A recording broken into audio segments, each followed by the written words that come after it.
Okay, I want to read you an obituary. Jason Kenneth Matthews, 43, of Bluefield, passed away suddenly on February 27th.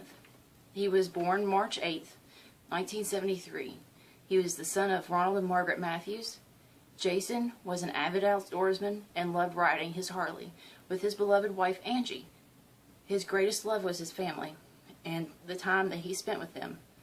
Jason served in the United States Air Force and had a long career as a coal miner. He will be lovingly and affectionately remembered by the love of his life, his wife Angie Matthews, his father Ronald, his children Austin and Ashley Matthews. He's also survived by his brother Stephen Matthews. So why do I read you this? Why do I tell you about this Jason guy?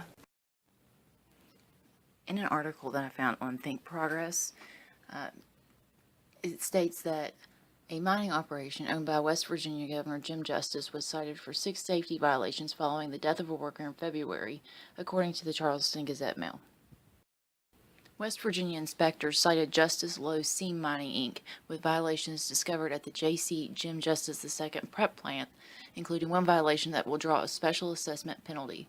Investigators were looking into the plant after Jason Kenneth Matthews, who had worked at the plant for about 3 months, fell into a conveyor belt and then onto a coal waste bin. Matthews died from his injuries.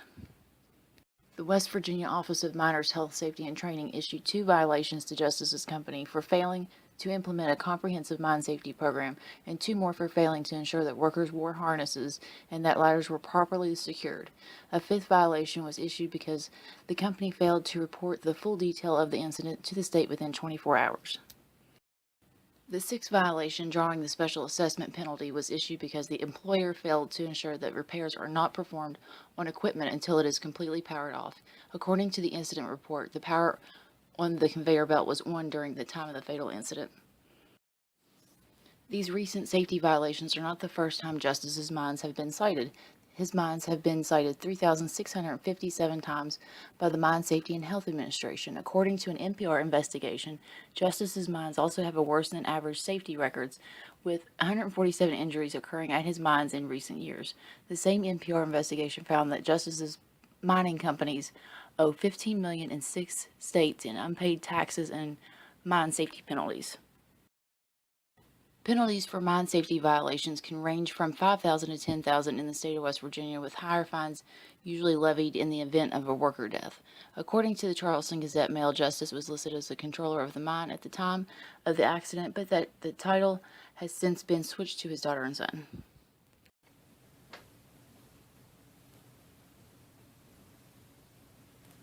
And you know what else? You know what happens? You get fined like what, $5,000-$10,000? Not enough money to really make somebody stop murdering people, is it? It's just not. It's not enough. It's never enough. It's never enough for these people. You know, this is my governor. He's murdering people, and I call it murder. This isn't an accident when you don't ensure that your workers are properly cared for. Okay? That's murder. You are murdering people. And when you know that how dangerous the coal is, and you know that you could, see, he's supposed to be a billionaire, right? He's got money to start a new business. He could do anything he wants with that, right? Yet he continues to mine coal. Why? Is it just laziness?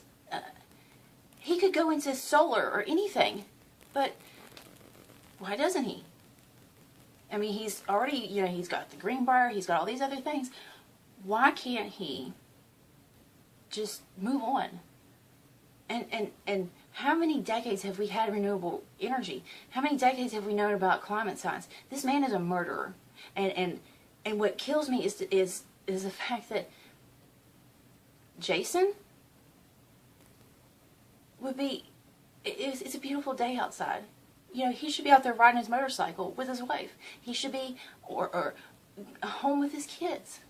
But he's not. He's dead because Jim Justice had to make a little bit more money. I want to make him the last person. I wish he was the last miner that we ever had to bury. How many more? How many more are we going to have to sacrifice? How many of our kids? How many parents had to bury their kids in West Virginia, or in these places due to these industries getting their way? And this man is in charge of my life. He's in charge of our state.